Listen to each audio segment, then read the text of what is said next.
Bakteri itu akan berkembang biak di sela-sela batu ini, batu kerikil ini. Nah, setelah dia berkembang biak, maka akuarium akan terbentuk ekosistem. Setelah terbentuk ekosistem itulah ikan akan menjadi nyaman. Dia juga akan ada makanan alami. Assalamualaikum warahmatullahi wabarakatuh. Teman-teman Gapi, kali ini saya ingin menjelaskan dengan tutorial cara pembuatan filter untuk penjernih air dan sampai air itu terbentuk ekosistem dan nyaman untuk ikan. Nah, untuk lebih jelasnya, mari kita lihat cara bikinnya. Satrio by Gapi, the exclusive Gapis.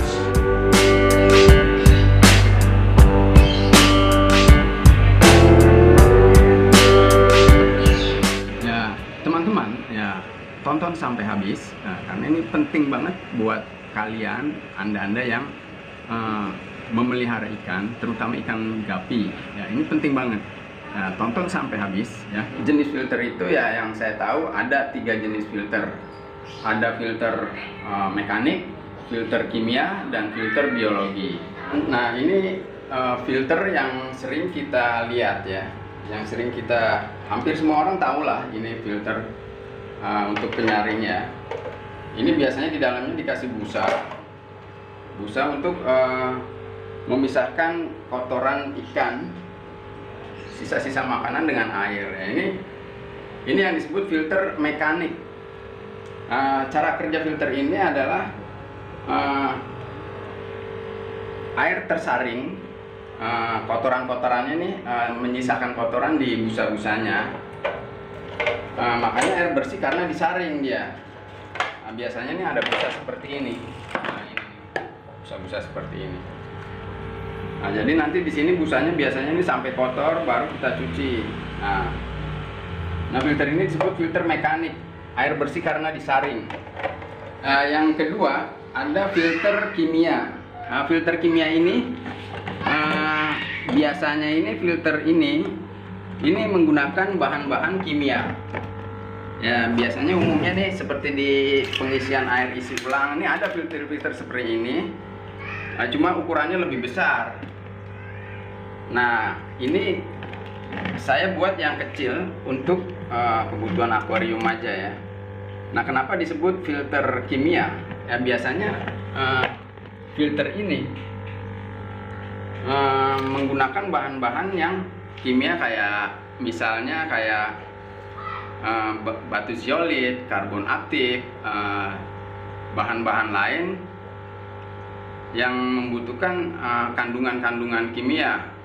Bahkan kalau di air minum biasanya ada yang namanya kaporit. Nah, itu juga termasuk bahan kimia. Nah, filter ini juga bisa buat penjernih air juga. Cara kerjanya dia menyedot dan mengeluarkan air dari satu tempat ini ya, satu alat ini. Nah, jadi dia ada 2 lubang. Lubang yang pertama ini, nah ini untuk menyedot air.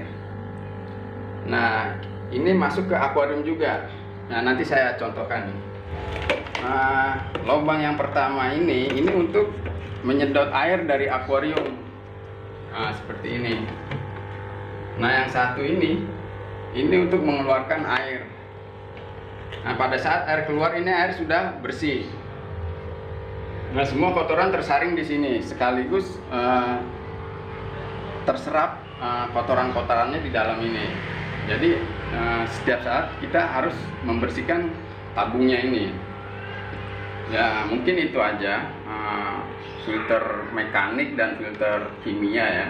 Nah, untuk yang ketiga ini ada filter biologi seperti ini. Ya, ini biasanya disebut undergravel.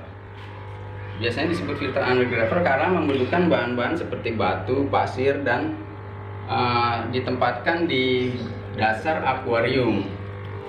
Hari ini saya ingin menjelaskan tentang bagaimana cara kerja filter biologi dan cara pembuatannya seperti apa. Nah, kelebihan filter biologi ini dia membersihkan air tanpa menyisakan kotoran. Jadi kotoran ini diurai oleh bakteri. Bakteri yang terkandung di dalamnya adalah sejenis plankton. Jadi ada dua plankton yang bekerja di dalam filter ini, yaitu zooplankton. Zooplankton ini adalah jenis plankton dari unsur hewan yang dia bekerja secara aktif pada malam hari atau pada saat suasana gelap. Nah, yang kedua adalah phytoplankton. Phytoplankton itu adalah plankton dari unsur tumbuhan. Dia bergerak pasif, mengikuti pergerakan air. Biasanya nempel di dinding-dinding akuarium dan di dasar-dasar kaca ya. Jadi dia bergerak mengikuti gerakan air aja, karena bentuknya seperti lumut atau dari unsur tumbuhan. Nah, kelebihan dari filter biologi ini, kita nggak usah repot-repot membersihkan bahan-bahan filternya, karena kotorannya sudah terurai. Sekaligus filter ini akan membentuk ekosistem di dalam air yang membuat ikan menjadi nyaman. Kita lihat pembuatannya seperti apa dan cara kerjanya nanti seperti apa. Fungsi dari bahan-bahan ini nanti apa aja. Jadi ini bahan-bahan yang kita butuhkan. Pipa transparan yang biasa dipakai buat akuarium, terus sejenis tupperware ya. Ini bahannya plastik, lalu ada tutupnya. Nah, tutupnya ini tadinya tutupnya ini saya potong nanti buat tatakan di bawah ini. Nah, ini ada pasir malang. Nah, pasir malang ini buat di bagian atas. Nah, ini ada batu kuaci. Nah, terus ada sedikit busa, ini buat tatakan di bawah. Nah, pertama kita potong dulu ini pipa sekitar 20 cm. Lalu kita kasih lubang. Ya, lubang ini buat tatakan tutup tupperware tadi. Nah, udah kita masukkan. Ya, terus kita masukkan lagi nih. Ini kita lubangi ya. Ini bekas tutup tupperware-nya, Mas ya, teman-teman. Nah, baru kita masukkan kayak begini. Nah, ini buat penahannya aja ya. Nah, setelah itu baru kita masukkan busa kayak begini ya. Busanya kita lubangi.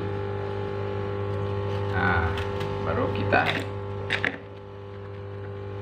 masukkan ke dalam ini ya, begini ya. Nah, baru kita kasih batu. Nah, kalau batu ini selera ya, mau pakai batu koral bisa, batu-batu kerikil yang ada di jalan kalau kita mau nyari juga bisa. Nah, cuma saya lebih suka batu ini. Ini biasanya saya beli di tukang taman ya. Ini namanya batu kuaci. Nah, kita masukkan kira-kira setengah.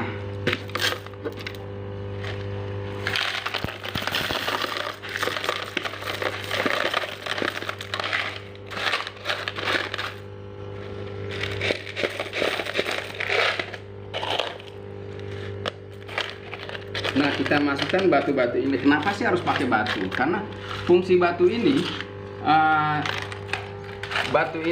akan menghasilkan rongga. Dari sela-sela batu ini, di rongga-rongga batu ini akan menjadi rumah bakteri. Nah, bakteri yang saya jelaskan tadi adalah bakteri yang dalam bentuk plankton. Jadi ada dua plankton yang bekerja di dalam batu ini, yaitu zooplankton dan phytoplankton.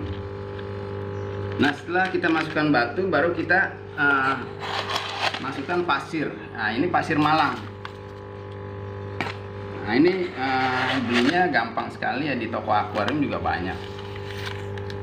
Kenapa sih kita harus pakai pasir malang? Pasir malang ini ukurannya nggak terlalu halus ya, jadi dia agak kasar, jadi bisa untuk menyerap kotoran-kotoran ikan, sisa-sisa makanan. Ini bisa terserap di atas, ke dalam pasir. Jadi yang kotoran-kotoran besarnya ini akan menyisakan di atas pasirnya.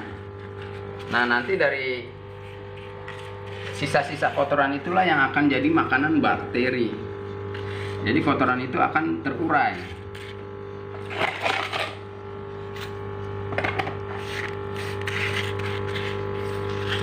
Nah, begini teman-teman. Jadi sisa makanan ini akan terserap ke dalam pasir dan akan menjadi makanan bakteri. Nah, bakteri itu akan berkembang biak di sela-sela batu ini, batu kerikil ini.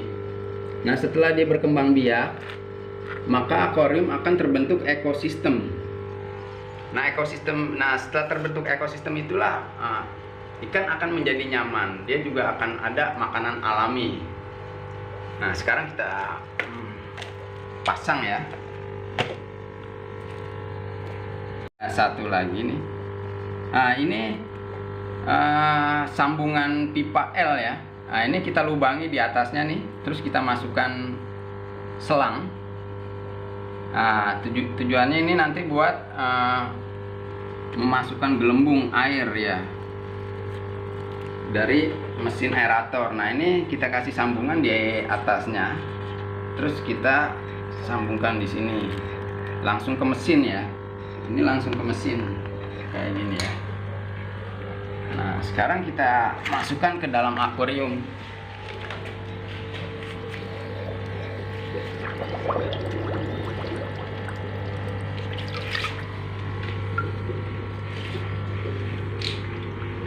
Nah, kadang-kadang ada juga teman yang bertanya, kok harus pakai gelembung? Apakah itu cuma sekedar gelembung aja? Nah, ternyata gelembung ini pada saat naik ke permukaan dia sekaligus menyedot air. Nah, ini kelihatan ya, air ini keluar dari lubang pipa ya. Ini air yang disedot dari bawah pasir.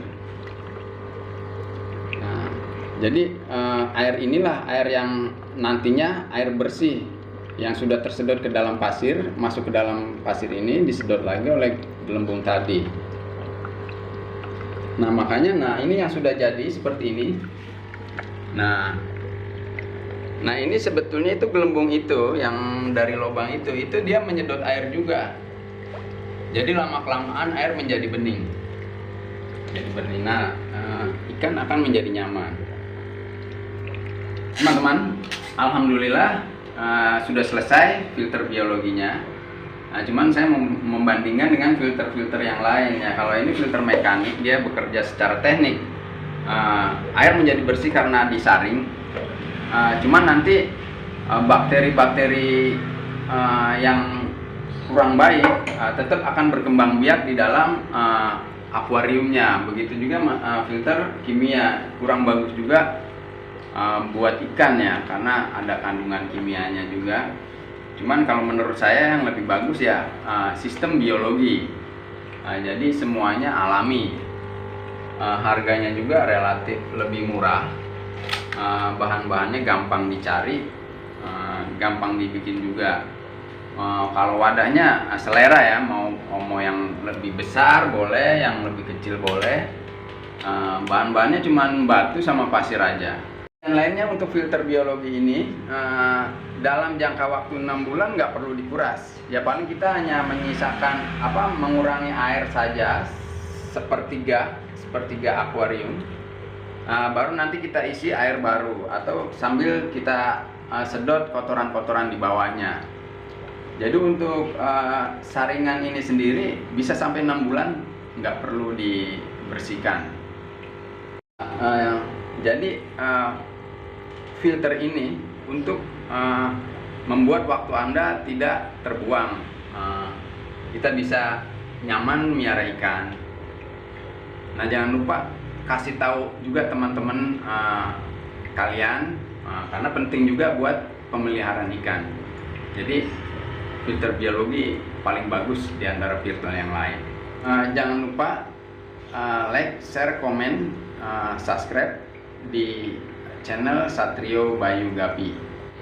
Ya, karena kedepannya nanti saya akan membahas tentang gapi yang lebih menarik lagi, atau mungkin besok saya akan menjelaskan masalah pembuatan akuarium, pemeliharaan ikan yang lebih sederhana lagi. Mungkin nggak perlu di akuarium juga nanti bisa. Ya, kita tunggu nanti konten-konten saya berikutnya di Satrio Bayu Gapi. Ya, demikian teman-teman tutorial saya cara membuat filter biologi. Saya Bambang dari Satrio Bayu Gapi. Wassalamualaikum warahmatullahi wabarakatuh.